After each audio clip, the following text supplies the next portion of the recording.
Welcome to the Horror Hangout podcast, where two bearded film fans watch the best and worst horror movies of all time. My name is Luke Condo with Kate, and I'm joined by my regular co-host, Mr. Glasses Von Errington. Mr. Glasses Von Errington. I don't know if I've ever worn these glasses on the podcast, so obviously, if it's just audio, there'll be no... you won't know the difference. They'll hear the difference. Do I sound like I've got glasses on? Ben sounds smarter for some reason today. Yeah, they say the glasses make you appear smarter. Who says that?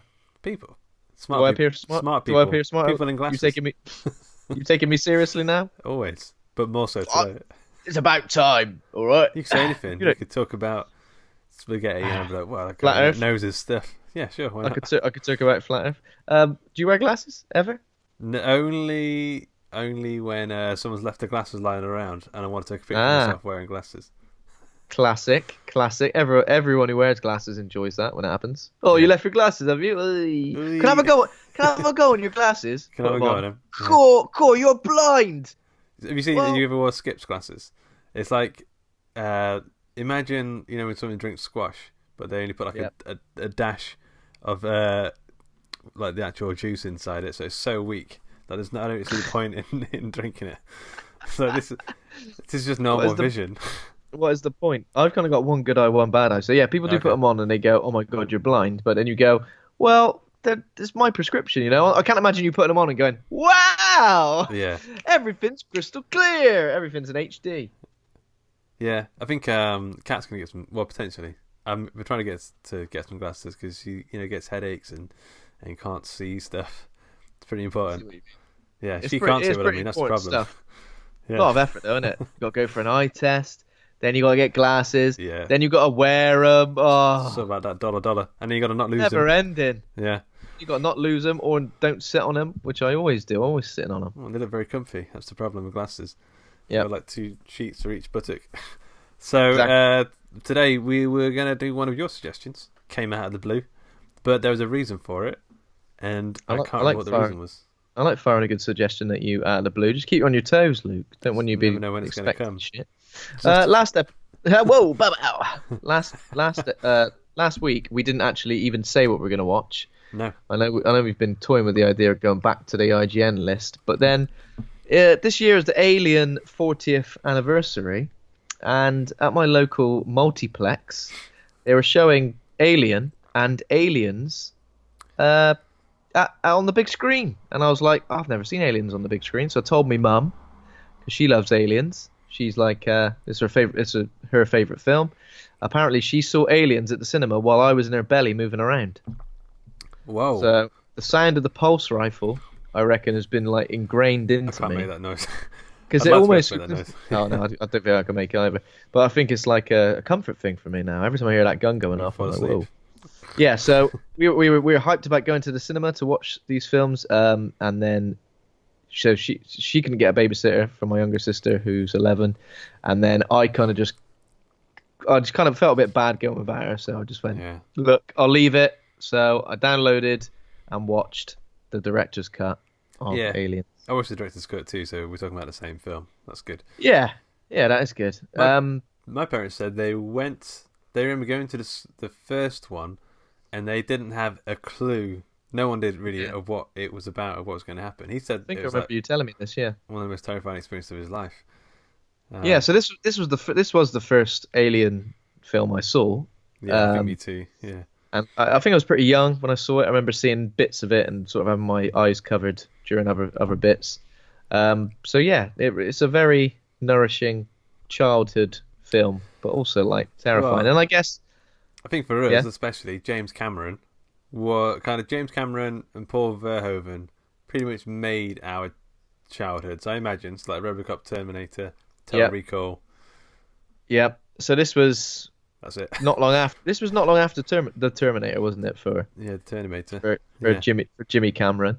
So I did want to see it on the big screen, but I missed that boat. But it's the Alien 40th anniversary this year, so I'm assuming more things like this are going to be happening.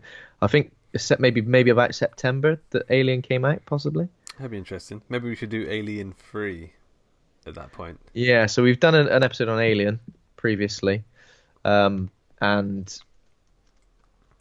obviously this one, and then Alien 3. How do you feel about Alien 3? It's been a long time. I remember enjoying it. So, if anyone wants to listen back to our episode on Alien, that was Horror Hangout episode number 63, back in July 2018. That wasn't that long. So ago. you could too long ago at all. We did also do Alien Covenant, which is Horror Hangout episode 16. We're working our way through. Let's do Alien Resurrection next, and then we can. So it's like we're sort of jumping back and forth and slowly settling towards the middle. That's not confusing at all. But but yeah, we'll do Alien 3 again at some point soon. We'll do it this year, considering it's the year of the Alien 40th anniversary. Have you done any horror guffs this week, Mr. Well, so in terms of guffs, there's a couple of great guffs. The great guffs of fire. So we watched Love, Death and Robots. That's on Netflix. It's a new David Finch, Tim Miller, animated sci-fi horror bizarro anthology TV show thing. I've only seen most of them, but I've only seen most of them. They're like 10 minutes each, so they're really so you don't mind sort of sitting down to just put one on. It doesn't take any time. Bite size. But they're really good. They're so varied that it's impossible to really say that this is what the show is about. Like it's these kind of things, because even the animation styles go from sort of a more whimsical Pixar style to photorealistic to more of a manga, anime style. So it jumps around all over the place. But have you watched any of the episodes yet? I hadn't, no. So I saw it pop up, and then I saw you were watching it, but I haven't seen anything. I haven't seen any trailers, any clips.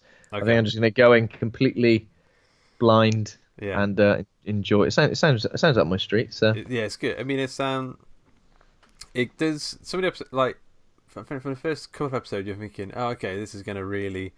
It's trying to be edgelordy. It's like, full of boobs and swearing, and but it's animated, and it's like even my friend, I think this morning, called it, because there's so much nudity. He called it Love, Cock and Row Boobs, because there's so much nudity in this. But like, I don't think it's very. I think once you get past the sort of nude animated stuff, like the stories aren't quite as edgelordy as you sort of think they're going to be. They're not trying to push the envelope in that sense. They're kind of like tame in the way the way the stories are arced, and the way the stories are kind of like none of them are difficult to understand from what I've seen so far. They're all really clear, concise, well told stories. But it does have like a lot of boobs and penis in it. Penis as well. Yeah. Boobs and penis. There we go. Catering to everybody. Is there also an episode about sentient yogurt? Yeah. Yeah, when the yogurt took over or something like that, yeah. See, and that's the kind of episode that, that's the. I read through a few little lines of basically what to sum up each of the shorts, and that was the one where I went, nice. Yeah, there was one. I love a bit of yogurt. There was one about the yogurt one was good.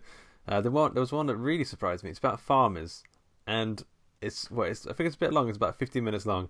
And about halfway through, I realised, oh my god, I'm totally invested in this. There's a bit where there's like some dangerous stuff happening for one of the characters, and I was like getting really emotionally sort of involved in this. And I was like, I could watch like a full feature film of this. This is great. And the big twist at the end of that is spot on as well. It's perfectly done. Oh, lovely. Okay, I'll give a little bit of it some attention ASAP. Yeah. The other thing, I guess I won't really talk about it too much today, because I think we're planning on doing an episode on trauma in general at some point. But I watched my first trauma film, and talking about like cock and like boobs. Cock and boobs. Love, Death and Robots has nothing on trauma films. Nothing. I saw one called Return to Nukem High Volume 2, and I've never seen anything like it. It's really funny. Like gory to the point of like you can tell it's like a big joke, and the director even keeps talking over the film, like as it's almost like, imagine someone like Deadpool got to make a film, and they were like, don't just go R-rated, just fill it with as much of like the most obscene stuff as you can, but just like make jokes about it as you go, and it's really funny. But and also when we watched it in a big screening room full of people. So there's this element of when you're seeing like penises getting lopped off and stuff, where you're sort of embarrassed about what you're watching. You're embarrassed about what you're watching, but because you're not just like sat on your own at home, you're like with all these other grown adults watching this ludicrous stuff on screen. I think it definitely helps.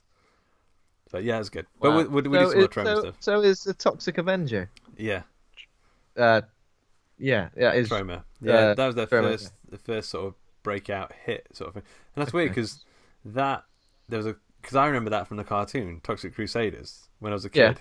That's like a kids cartoon based on what like a Troma. So this was at the Starburst International Film Festival, right? Is that what's called? Yeah. Yeah. So how many Troma films did you see?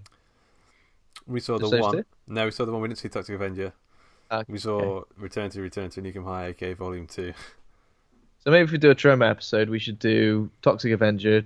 That one you saw. I think Return to Nukem High, aka Volume 2, is the second part of a remake of the original. So have you seen the original? No. And I've not seen the part one either. But I don't think that matters too much. Like the spirit we'll watch some bits and bobs. Do you think we should get Andy involved as well? I think Andy could be our sort of guide into the more. Yeah, that's what I'm thinking. We need someone to hold our hand. I mean, there's a few we can choose from. There's drag us through. Romeo and Juliet, which is the James Gunn one that he wrote. Yep. Poultrygeist, The Night of the Chicken Dead, which must be a good one. I'm just saying, yep. Toxic Avenger, Terra Firma, I think it's called. There's a few that we could choose from that are probably the bigger ones. There's one called The Thingy, and it's like it looks like the Thingy, Attack of the Killer Placenta or something like that. It's like, there's a few crazy words, but Romeo and Juliet, Poultrygeist, and I think the Toxic Avenger stuff are maybe the bigger known, the more well known ones. Yeah, but it's good, man. I'm looking forward to it. I'm looking forward to seeing what but I'm not gonna be able to watch these when Kat's around. That's how bad. Because she'll just be like, she'll think I'm like an absolute pervert, yeah, and she'll be right, to be fair. And she'll be completely right. Yeah, even more so. I can't get comfortable. Nice. Anything else, or is that it? Pretty much. That's it. What about you? I've not really watched anything. I saw Captain Marvel, which obviously isn't a horror guff, but that was a acceptable Marvel film. I think in terms of the origin films, I think they're getting a bit like, you know what I mean? The universe is so established now. Another origin film, as much as it feels like a break from the main lore, it kind of is a bit, I don't know, exhausting. Yeah. But I mean, it was good. I think Brie Larson was awesome. The stuff on Earth was good. The stuff in space, not so much. That's how I kind of felt. But that was it. Apart from that, I've been reading a book called The Cabin at the End of the World. Have you read that, Mr. Luke Conn? I have, yeah. What did you reckon to it? What about you? Yeah, so I'm probably about 50% of the way through. I kind of feel like it's good. It's well written. I feel like it's a very minimal plot that seems stretched quite thin over sort of 300 pages. I don't know how you feel about that. Yeah, that sounds about right. It feels like, I mean, it's well written and it's tense, and I remember getting a bit bored between, like, in this towards the end of the second act. I was like, okay, come on now, wrap it up. But I think it does. It redeems itself. It does, yeah. The ending, I remember coming away thinking, okay, that was pretty good. Like, I remember thinking, although it might not end how you wanted to or how you expect it to, it keeps you guessing all the way to the end of whether this thing is real or not, or how it's gonna go. And it didn't end anywhere near how I thought it was. And I remember thinking, okay, that's good. So, what would you say? Sort of like a home invasion thriller / horror with supernatural. Yeah. Supernatural. Well, it's one of those things where it could be, or it could just be in someone's head. It's that kind of supernatural. But he's I think that's what he always does, Paul Tremblay, from what I've heard. It's first book of his I've read. There's a character in it who's called Leonard, who is sort of portrayed as essentially Lenny from Of Mice and Men, right? He's just like some big old dude. Is he the Mormon? Who's like a Mormon guy or something? Yeah. I think they're all like guys. Yeah. But yeah, there we go. So that's that. That's that, mate. That's that. Is that any? What, is that it? Is that you got any more of that? No. That's that, mate. a jazz musician from Mars. That. Okay, so let's talk about the film then. Aliens.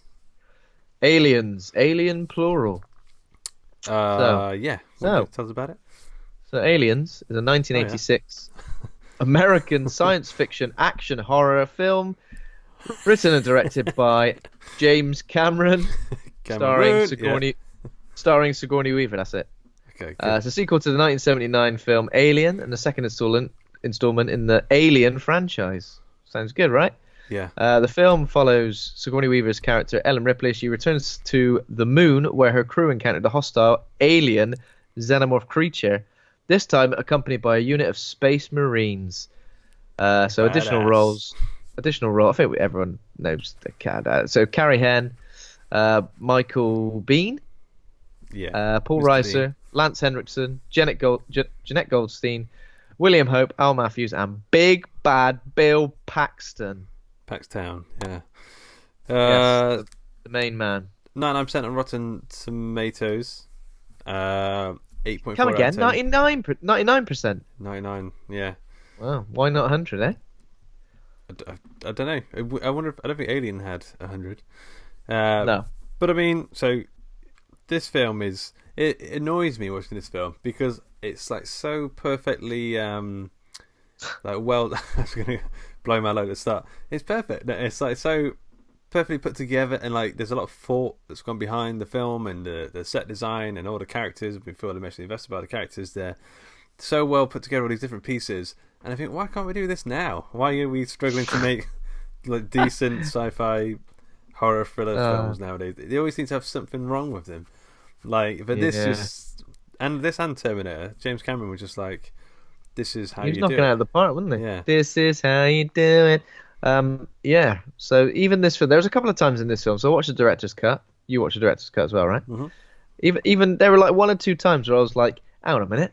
That don't make sense. That's a plot hole in it. Oh, that's. Have I finally found something wrong with this film? And then I just went, oh, actually, no, they've covered that. there's almost like nothing I can. Not that I would ever nitpick with this film. It's one of my favorites ever. But it is. You prefer this one to Alien 1? Yeah, and I really like Alien. Yeah. But I think this for me is like the perfect sequel because. Yeah. You know, the perfect sequel is, okay, we're going to basically do the same thing, but it's going to be more of everything. It's going to be bigger, it's going to be louder, it's going to be, you know, I think that's what people expect from a sequel. Did you hear how he sold this film to the investors, James Cameron? So he... Did he... Let me guess. I'm pretty sure I know this story, but you go on. I'm pretty sure I know it. He wrote Alien on the whiteboard, and then wrote an S, and then wrote two lines down to it, and the S so it looked like a dollar sign. Oh, I hope that's true. I really hope that's true because that's amazing. And there we go. He's all about the Benjamins, isn't he? And then he set himself on fire and jumped out the window. Yeah. Yeah, he had acid blood as well. Yeah, he did. Yeah. So yeah, I mean, yeah, it is the perfect sequel. I think if it just elaborates on, I mean, it is better than Alien, I would say. Not better as a horror film, but a better film overall. I think. Like, name another film which is science fiction, action, and horror, but is also like one of the best films in all of those genres. I mean, you can. RoboCop, action, science fiction. You should watch this Farmers episode of Love, Death, Terminator. Yeah. Terminator 2, action, science fiction, but something that sort of gets all those things right. So it doesn't neglect the horror element of like the first film and the horror roots. It still is very much rooted in that world, and the fact that it builds upon that universe and adds sort of new things, so many new things, to this world, and keeps it believable. Like, you go back and watch the first film, it's like, yeah, this is still in this universe. I don't think, oh, actually, is it the same universe? It's still rooted in this universe. And the fact that Sigourney Weaver gets, you know, to basically be the most competent. Well. She's so perfect in the performance of this in this film. It's absolutely spot on. She is the epitome of ass kicking woman, and she is like the most competent out of everybody. Yeah. In this film, in so many ways, you know what I mean. She's got motherly qualities, but then she's like the most in terms of tactical. When people say like Wonder Woman and Captain Marvel are like the the first female heroines, I think no, they're not. Yeah. We've had Sarah Ripley, we've had Sarah Connor. That's plenty. You've had Kate from Titanic. Kate Winslet from Titanic. Kate from Lost. Kate Hudson in everything she's in. 10 Things I Hate About You. 10 Things I Hate About. Well, I don't know. No, not there we go. Well, I don't know what it's called. No, okay. You mugged yourself right off. Mugged it right off. Okay. So I was going to say before we jump into it. So I remember when we did Alien, we were like, one of the winners of this film is the production design. Like, it wouldn't be what it is without this level of production design. And I think again, like the way the Marines look, their weapons, the way the planet looks, and the way the design of the Queen itself, it adds so much to the film. The sound design is like some of the most iconic shit you're ever likely to get from cinema. You know what I mean? There's so many things, like the sound of the guns, the sound of the pulse rifles. Yeah.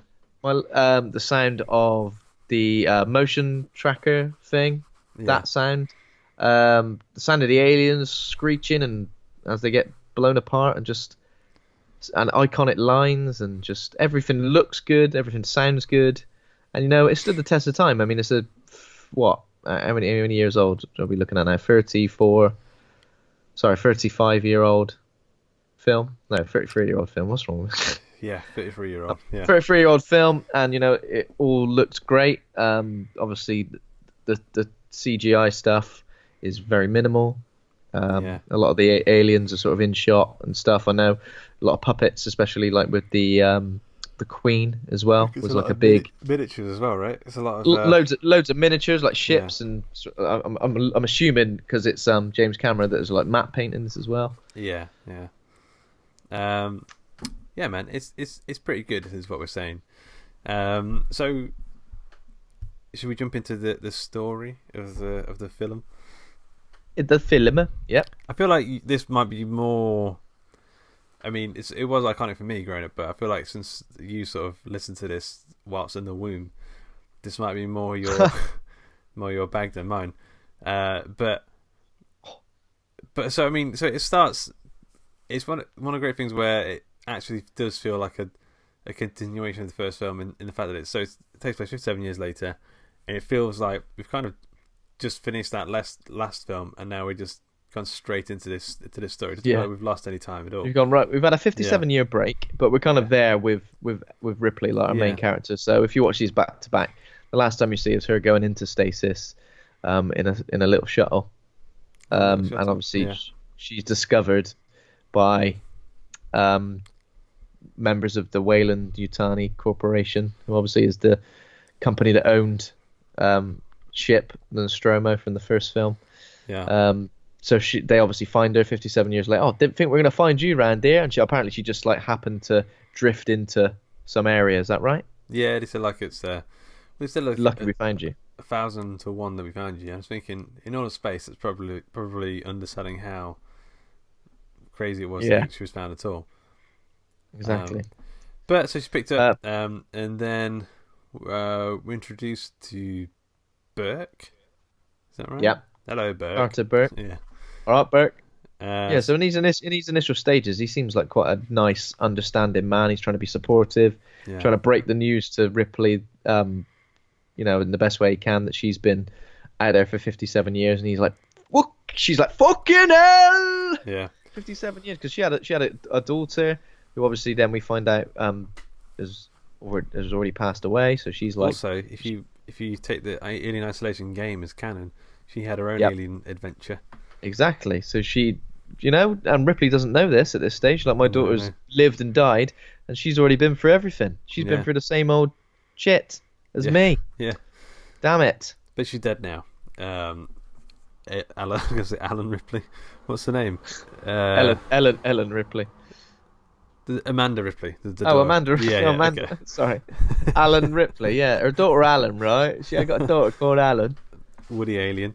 Yeah. So then basically we get like, she's having bad dreams and imagining the alien sort of popping out of her stomach and all this shit. I mean, you would be having bad dreams. I mean, it's pretty messed up what she's gone through in it. She's been through a lot. And then obviously the members of the Wayland Corporation do start doing some investigation and questioning her about what happened. And they revoke her flight officer license because she says... would, wouldn't you? I mean, if someone from 1952 popped up and said, "Give me your car," I'd be like, "Hang on, mate, things have changed." Things have changed, right? Although, to be fair, not that much seems to have really changed. Not in this world, no. Not in this world. A lot of the technology is kind of like the same. I know we get new things like the big... But she knows how to drive those as well. She's got a license for those. Yeah, so even they that's pretty mad. Exactly the same. Yeah. Yeah. In 57 years, technology just plateaued. Technology, like, look, we've invented all we need to invent now. Didn't it? Yeah. Nobody invent any new stuff because we're bored of it now. Yeah. So so she obviously tells the Wayland Corporation that an alien creature killed her entire crew, and obviously that's why she had to destroy the ship. And I think they're a bit like, "Oh, what? Oh, Fred, the bloody ship!" It'd be like if your dad crashed his car and came home and said, "There's an alien in it." And you just have to sort of believe him. But you'd be like, "It's my car. It's my bloody car." Yeah. And obviously then there's a passing comment that the same moon where she claims they found the alien ship and the alien eggs, he's like, "Well, there's a colony down there, terraforming colony. They've never complained about it. They're loving it down there, absolutely loving it. Scrambled eggs there for breakfast, poached eggs. Yeah, they got a little pet xenomorphs on a chain. Yeah, they're loving it down there. Yeah, but the truth is they haven't discovered it, and subsequently, Burke sends like a family to investigate the ship. Well, so this is when I was watching it, I was like, so we're on LV-246, where this is what I thought was maybe a plot hole, but I don't think it is. Well, it's like a colony of people terraforming the planet, but then there's like a family just on a family day out, like, oh, look at the beautiful chaotic storm outside. So initially, I was thinking, what are the chances of suddenly Ellen's back for the first time in 57 years, and now the colony discover the alien? But obviously we find out that Burke must have immediately contacted the... Is that right? Well, yeah, I think that is what happened. But still, why would you take your whole family on a family day trip onto the dangers of... I don't know. There might be a lot to do on the colony. They've already played all the board games. Yeah, they do get told off early for running around, I think. So I think I think less of that. Kids are just less of that. Stop running around. We're trying to play terraform here. So obviously, they go to the ship, and her dad, obviously, her mum and Newt and her brother are waiting. So Newt is obviously a young girl, and she's obviously one of the main characters in this film. But yeah, her family, her mum and dad, come back to the ship after obviously finding the alien eggs. And there's a great shot here, obviously, where she screams. And her dad's just led on his back with a face hugger, hugging his face.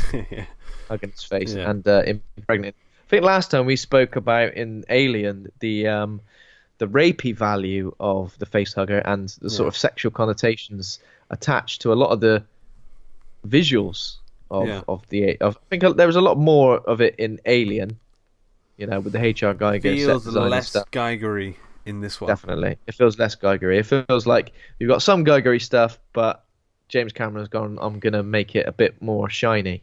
Yeah, bit shinier. Bit shinier. Bit less vaginal, please. A little bit less vaginal, yeah. But the face huggers are still quite vaginal / penile. Yeah, they've got like a little thing now that pops out of the mouth. They got a little thing that pops out. That's an upgrade, that is. Yeah. They got...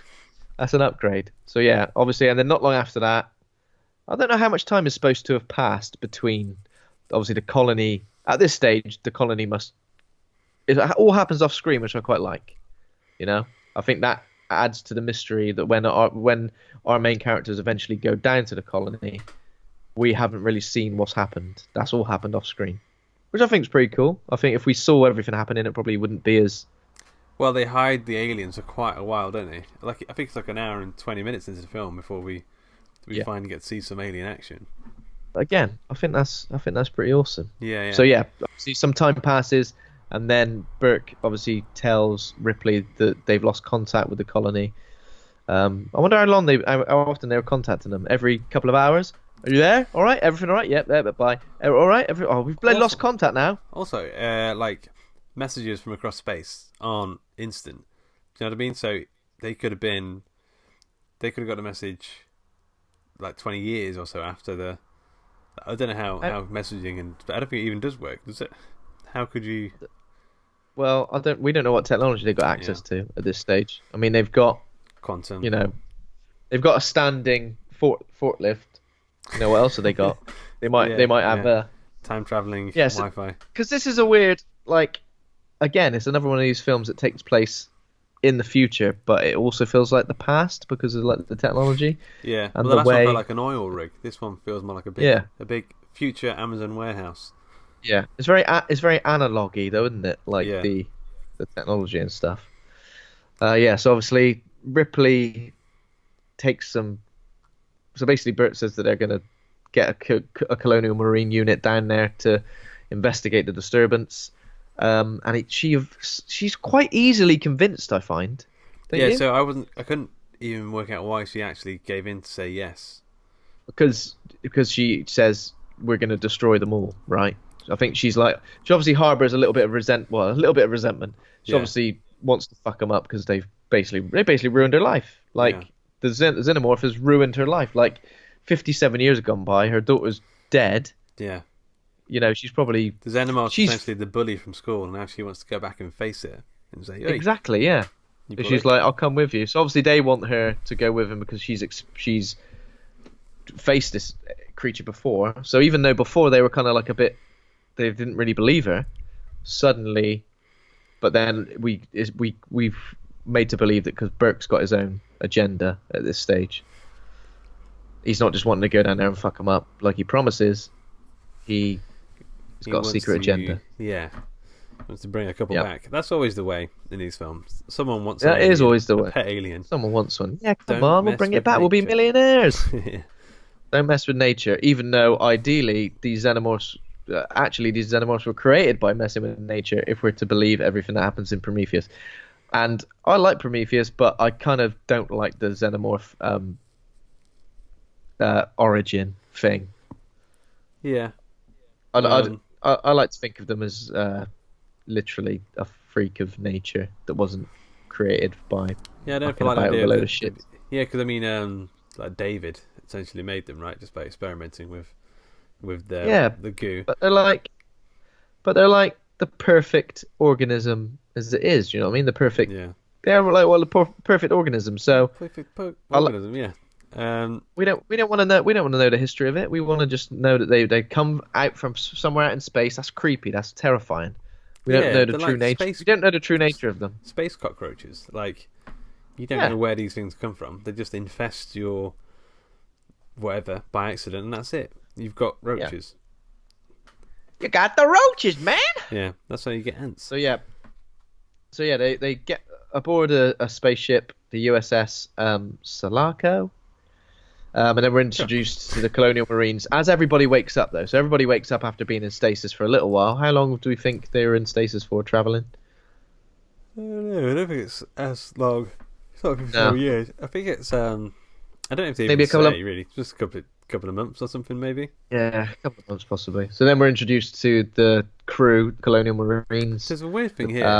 As introduced to all of them, one of them gets up. And says something snarky to the colonel, and the colonel goes, "Look into my eye," and they didn't say anything else. And I think, why?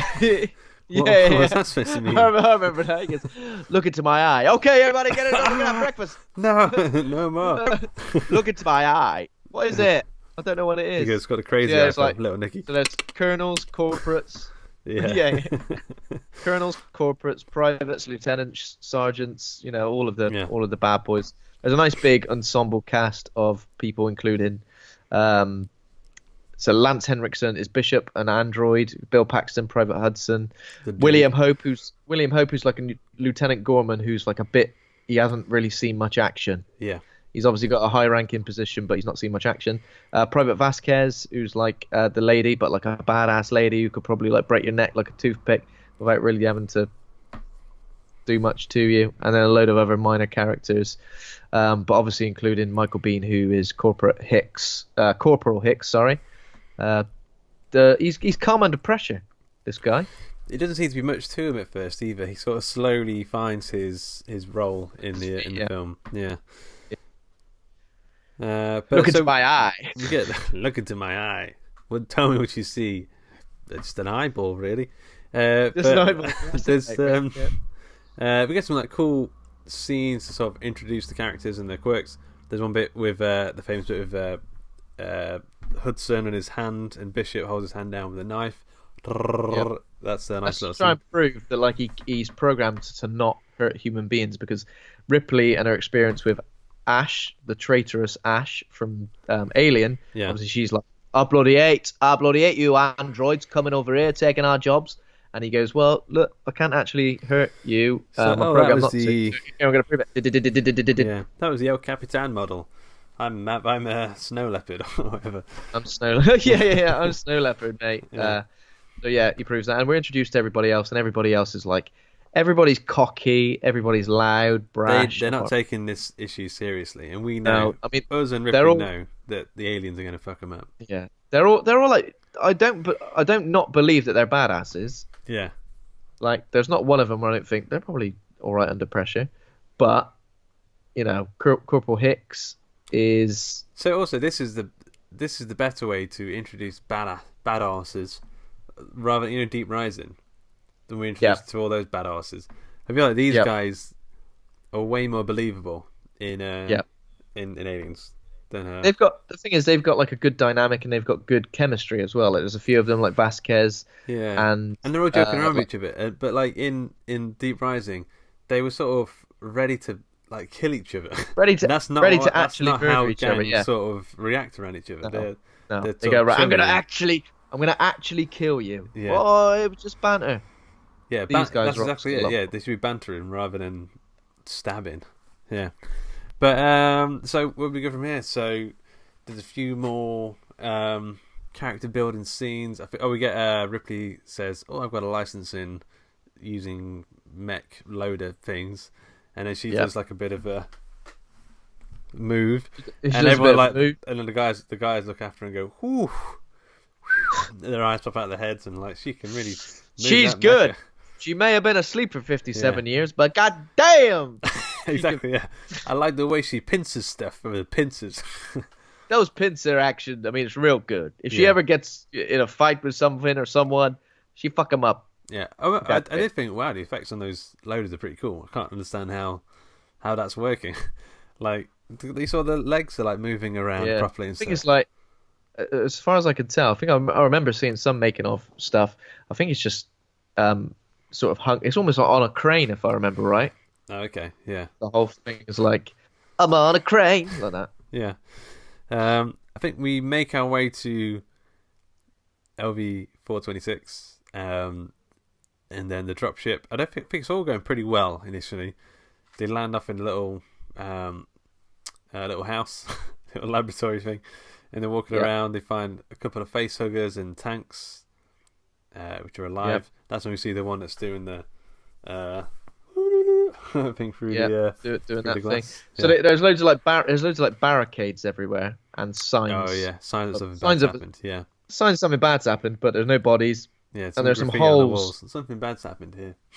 Something bad happened. Yeah. Something very, very bad happened. And obviously there are loads of holes in the floor, which is like where the acid blood. Yeah. So it looks like if people have been murked by these xenomorphs, they've taken a few of them down as well, or at least given them a flesh wound. So there's holes with acid that goes all the way down through like 15 floors, which Hudson gauzes down just to show. Yeah, well, he does that, and then Vasquez walks into him, and he goes, "Hey, stop fooling around!" Hey, stop fooling around, man! And gauzing around. Yeah, that would be annoying if you fell down that hole. Be pretty annoying. Never stop falling. You never stop falling. Do you think it just sort of goes through? If he just goes through the planet, all the way through to the other side. I don't know. I mean, maybe. I mean, when does it stop? When does it stop? Exactly. Yeah. Mythbusters.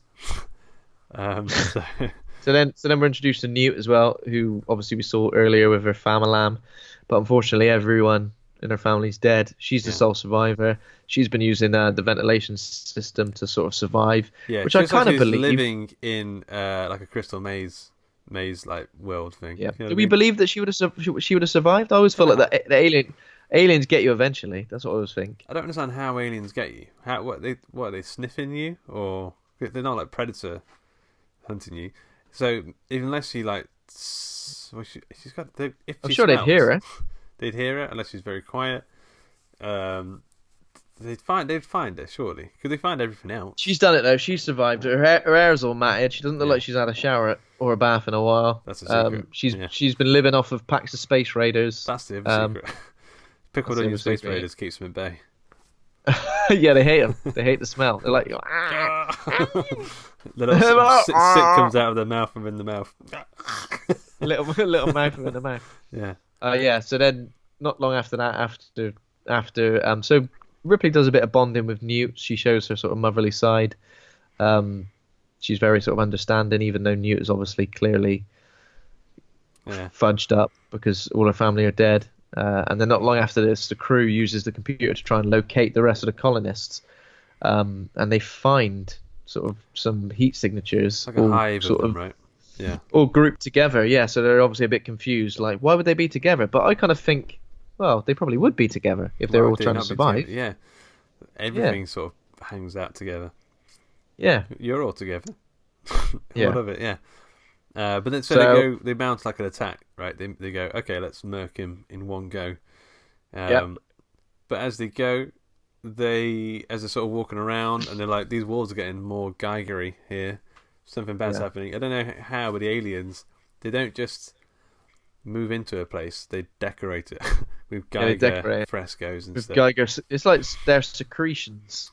Yeah, so their gauze and their piss bunched up.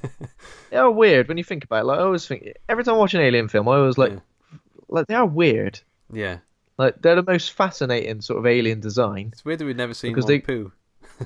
Yeah, I'd like to see where... they got like weird, like long dolphin heads. Yeah, right. Yeah, obviously a little mouth coming out. Yeah, and then like these weird bodies where on the shoulders they've got like bits of what looks like black tubing coming up, like those weird bendy tubes, and then a long sort of tail. I mean, it's all pretty messed up. I know if I saw one, I'd be like, oh. I think it's a good design. I think the tubes. You are right. I don't really understand what they were tubing. They're like a little jacket. Like the rest of them is like just them, and then they're wearing like a little vest top.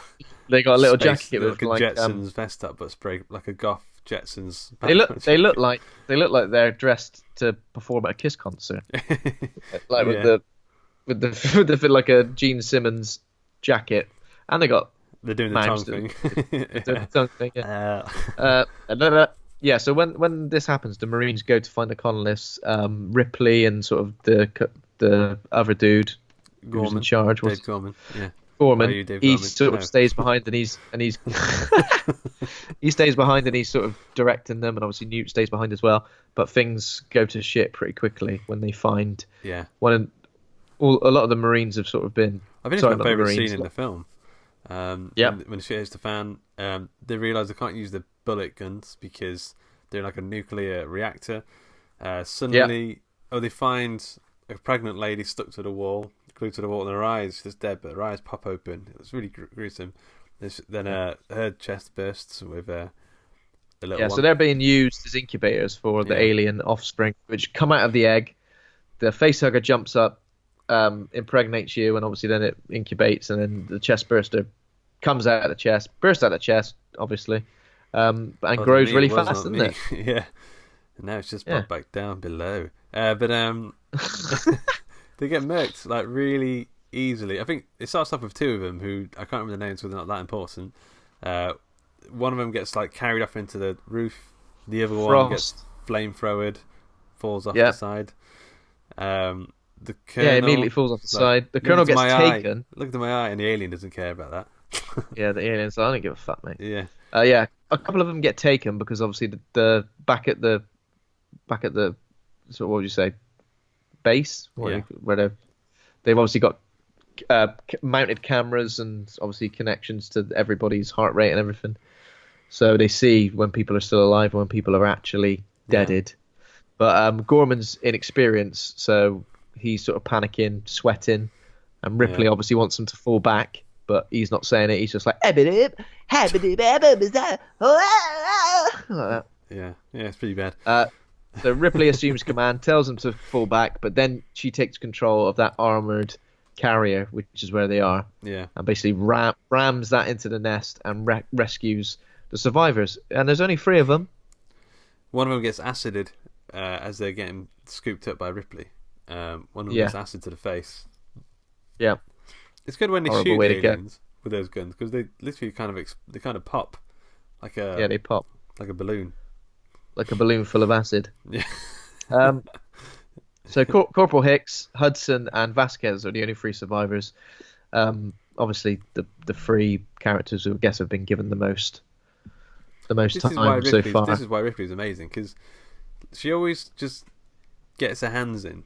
Like, she has no qualms when things are going to shit. Like, she always just seems to just get involved and surround. She's resourceful, and she's resourceful, and she gets involved in everything, and doesn't seem like there's anything she can't do. Like, if I went, right, that's it, I'm going to drive this ship now, drive this thing and smash into the nest, it'd probably take me about 10 minutes to work out what to do. I'd be like, right, am I in gear?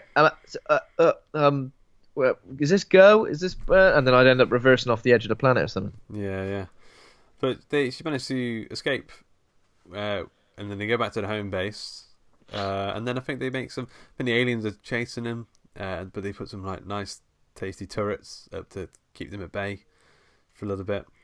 So pretty initially they ordered a dropship to come and recover them, which obviously is on its way. But then there's an alien that just turns up and kills one dude in the back, and then comes forward and kills the pilot. And then the dropship crashes, and that is when the remaining group have to barricade themselves in the colony command center, because then we find out, because of the dropship, they'll actually be rescued. It takes 17 days for somebody to get there to actually rescue them. So they're pretty screwed, and this is when Newt says her iconic line, "They mostly come at night. Mostly." Yeah, I saw someone put on Twitter, "They moistly come at night." Moistly. They moistly come at night. Oh. What is that? Is that their sexual preference? I don't know. Moistly coming. Okay. But I mean, it's always dark, so you'll never know when it's nighttime. So they start to get I think around here, Ripley finds out it was Burke's plan all along. She finds out that Burke's a right Burke. Yeah, she says, "I'm going to nail you." He says, "What?" "To the wall." I don't know what she means by that. "I'm going to nail you to the wall." "I'm going to nail you to the wall, bitch." Yeah, so he basically admits that he sent. She discovers that Burke sent the colonists to the derelict spaceship. So obviously he believes he can become loaded by recovering the alien specimen to work for use as biological weapons for the company. But as far as I could tell, I feel like he's kind of working alone. It's not like the Wayland Industries agenda. It's almost like he thinks, right, I can impress them by doing this and bringing these back. So obviously he fully is exposed now as an utter douchebag.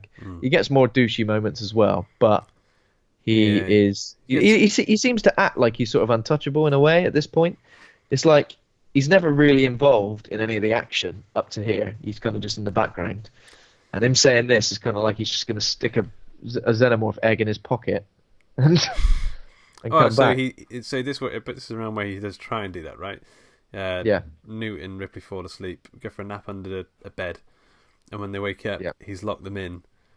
For some reason, Ripley knows we're in danger. It's like the medic bay or something like that. Yeah, and they think they're alone in there. They think we're alone now, but suddenly there is a facehugger trying to get you. Yeah, this is good. I think the facehuggers are very creepy because they're kind of small as well. You don't really know. It's like a big spider trying to get you. Trying to fuck your face. They're like arachnid-like, but their fingers, their limbs look like human fingers, really long, horrible ones. They've got a weird snaky tail. Yeah, and what I don't like about it, they seem to be like really strong. They do. Like the tail bits especially seem to like wrap around people's necks quite easily. Yeah. I mean, just before this, Bishop sort of tells everybody that they did damage the nuclear reactor, and that's basically going to explode with the force of a 40 megaton nuclear weapon in about 4 hours. Yeah. So the survivors are in the shit in more ways than one. They're sort of penned in, and the aliens are trying to get in at them. There's a 40 megaton nuclear weapon, so they've got to make a move to get the hell out of there. They can't just bide their time and wait. Yeah, I think so. They say they can remotely control a dropship to come and pick them up, but they have to do it from inside the nuclear reactor. I think something like that. And then what's his name? Bishop says, "Yeah, I'll do that." So he crawls through the most claustrophobic looking tube, and they like seal him in as well. Yeah, he never come back out. But he doesn't mind. Bishop is weird because they kind of make out that he is sort of human in the sense he's got feelings. Yeah.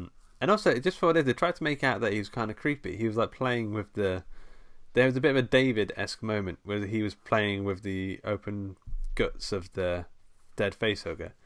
And they were like, and she was like, "Don't play with that, you evil thing." He was like, like he gave her like a bit just having a look, mate. He's just That's the thing. We're supposed to make out he's got feelings, but he doesn't seem scared at any point. I don't think. No, at the point he did say, "I prefer not to die," and then when he does sort of get torn in two, he does seem to not be happy about it. Yeah. But so they are attacked by the facehuggers as they're sort of fighting them off. What's his name? Hicks dives through the window. Yeah, this bit is one of my the one bit I remember of this film, which was the facehugger. The fact that they were trapped in there and they didn't know where it was. You know, this is one bit I remember being terrified of when I was like a kid. Like I didn't want to see it jump out. I was not ready for it. It does seem to be a bit that they try and recreate this feeling of in other Alien films. Can't think of any examples, but I'm pretty sure they do. There's a bit in Prometheus where there's like a giant facehugger or something in that room with her. Sort of trapped in the medibay thing. So Ripley triggers the fire alarm, and obviously all the sprinklers go off, and the Marines come and rescue them. And obviously we get a good bit where Newt basically shows that she's pretty resourceful as well in survival, where she just pushes sort of this gurney back and crushes the facehugger so it can't get at her. And then obviously Hudson comes in and blows that one away, and then Vasquez comes in and shoots the other one when they rip it off of Ripley. Yeah. So close call, but Ripley knows immediately, doesn't she? What, that it was Burke? She knows that it was Burke, so obviously goes and they're just ready to kill him. But then the aliens decide this is our moment. Yeah, and it's a nice moment where they're not. Another good element of Alien films is where you're seeing them on a radar, but they're not where they think they are. Like that's always a key one where you think, oh, look, it's like they're there. Oh no! Wait a minute, it says they're in the room. And then for some reason, is it Hicks who goes, "Yeah, I'm just going to go and have a look up there." Yeah. Take my torch. That's pretty fucking terrifying. That bit. Just to see him all crawling through the ceiling like that. But again, I'm assuming that's no CGI. That's like people in costumes, and that's why it looks so. Yeah, and they would just be. It's like when you lift up a rock and you see like bugs crawling underneath it that you didn't know were there. Yeah, exactly. But big bugs. Big old bugs. Then they start to descend upon them. Oh shit! Hits the fan. I mean, they start shooting them. They don't really last very long, do they? So they start running away pretty quick. Yeah. So they're doing pretty well at shooting them. Ripley uses the pulse rifle for the first time.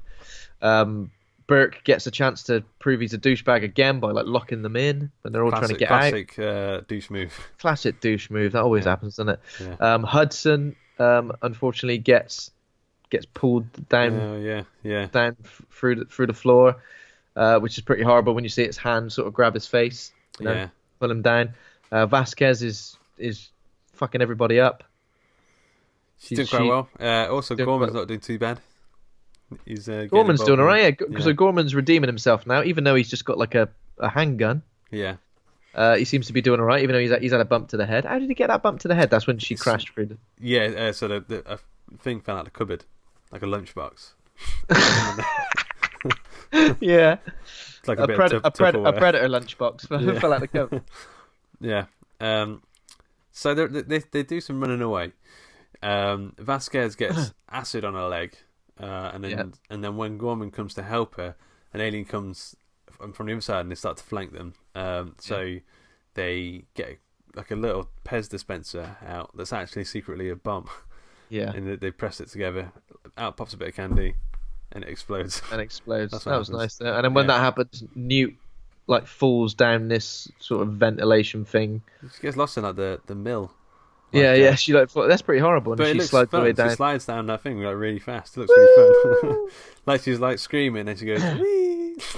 She disappears. Yeah. And obviously then Hicks and Newt. Hicks and Ripley go to find him. So Hicks, when does he get injured? Not yet. So soon. I think so soon. So it might be. It might be here because I think they go on the elevator and they try to shoot one or something with a shotgun. I think. Yeah. And he gets it on his chest. I think it's a bit on his face, but we don't see.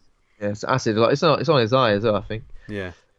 So they go to try and find Newt, and I think this was another bit that used to scare me. So Newt is obviously chest high in water in this sort of sewer system, and when they're trying to cut open the floor to get to her, an alien that sort of appears behind her. Yeah, I think that's probably the most iconic shot of this film, apart from maybe Ripley in the actual thing, the loader. The loader, yeah. Yeah. Apart from that, and maybe one of the bits with the egg, I think this is also one. This is iconic as the alien comes out of the water. Yeah. It looks terrifying, and obviously they don't get to her, and Newt gets kidnapped. Yeah. I'm not going to give her back unless. Yeah. So, well, at this point, Hicks and Bishop's managed to get the ship, and they've got like 20 minutes or so before it's going to blow up. But Ellen Ripley does a Liam Neeson. It says, "I'm going to find my kid." Find her. So she's got. Yeah. So luckily, Newt has got like a little Fitbit on, which says exactly how many steps she's done, how many meters away she is. Yeah. So obviously Ripley decides to go back down into the ship. So this is like the ultimate badass moment. She takes off like her jacket. She makes a gun with sellotape. Yeah, she's got like a gun. If I get this gun and this gun, sellotape them together. Super gun.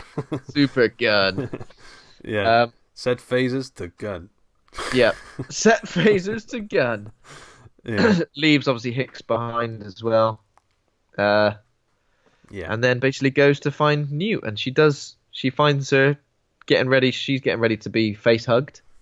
She's stuck in the wall, and she saves her pretty much just in time. Yeah. Because seconds later, and then as they're trying to escape, she just happens to run into basically the center of the nest, the egg chamber. Yeah. And then she looks up slowly. Hudson said earlier in the film, I wonder if there's a queen, like an ant queen or something. Yeah. And he was completely right. Too bad he's not alive to go, told you so. Maybe. Told you so, man. Well, told you so. He did get taken away, so maybe he was lucky enough to see the queen before he got. One can hope. Yeah. So yeah, we see the queen and this big sort of sack nest. What is it? Oh, what's it called? Sleeping bag. Sleeping bag. Basically, a big horrible sleeping bag, an egg-laying sleeping bag. I think it's called like a ovipositor. Is that like a real term for like ant ones or something? I think so. Oh, I think so. Yeah, I didn't know that. Yeah, so they're running away. They get the lift just in time, but unfortunately, the Queen also gets the lift. Yeah. Kat was watching that bit with me. She laughed. Oh, well, because the Queen just gets the lift. Yeah, just gets the lift. Obviously, there's a bit where Ripley threatens the Queen's eggs with her flamethrower. Yeah. And the Queen's like, "Don't you fucking dare, mate! Don't you dare!" And obviously, she seems to be at least understanding that you got to let her go because otherwise you're going to burn my eggs. And then she burns the eggs anyway. What a bitch! Yeah. What a bitch. So the Queen, it does the classic alien move of following the heroine onto the ship, onto the escape ship. Yeah. And then there's like a bit of a. There is a good bit where they're like, "Bishop, You're not too bad, you. And then something gets speared through the chest. That's pretty much it. So Bishop does save them as they get to the top of the lift, and then obviously when they end up on the ship at the end, Bishop, you're a good guy, and then you get speared through the chest, ripped in half, all the white gooey blood, all the milk, shit everywhere. Vanilla. And the queen turns up, and obviously Ripley is like, right, well that's it. Fine. It's a different queen. The queen turns up. Oh. Yeah. And she goes, right, I'm getting in the loader, and this is the final showdown between me and you. Yeah. And obviously she has a good fisticuff battle with the queen. It's good, yeah. She's good. Pretty terrifying. She's like, the tail's like flapping around the head, and she's using the pincer action that she practiced earlier. Yeah, did all the it's like trying to get the mouth is coming out. Yeah, I thought the queen looked loads bigger in your mind when it was down in the egg chamber. Oh it looked massive in the egg chamber. It looked like in the egg chamber. It looked like absolutely massive, but when it turned up on the ship, it kind of just looked like the same size as that loader. Yeah, maybe it got smaller. The atmosphere. How does the queen exist as well? Right, that's what I want to know. Well, she's born into it. She's born into it. Yeah, but at the same time, like. Well, in terms of the cycle of the well, I mean, you could ask how do you get ant queens? I'm asking it. I don't know. I don't know. You should look into it. I know that you buy when you want to get start a hive of bees. You buy the queen. You buy the queen. It comes in like a little padded envelope, and then you use that to. I think that's true. That's how it works. I don't know where. I can't tell if this is true or not. Is that true? I heard. So do you think the xenomorph queen came in a little padded envelope? In a little jiffy bag, yeah. And he went, "What did you do? Oh, we ordered this from Amazon. Here it is." Put a little pipette of water, and then it grows. And it grows too big. Yeah. Next thing you know, your chest is pregnant. Yeah. Yeah, next thing you know, it's not going to end well. But I don't know where. I mean, I think it's just the nature of that's so. Some ants are born like queens, and some are born as worker ants, and some are army ants, and there's some sort of natural some men. Some people are born as male, some people are born as females. Am I just basically doing the chicken and the egg scenario? What came first, the alien queen or the alien egg? I think it's reasonable that an alien colony would have a queen. Yeah. Yeah. Is this the only film we see an alien queen in? No. In Alien Resurrection, I think there's a queen, and the weird Ellen Ripley's baby thing kills it. It knocks its face off. Yeah, that's right.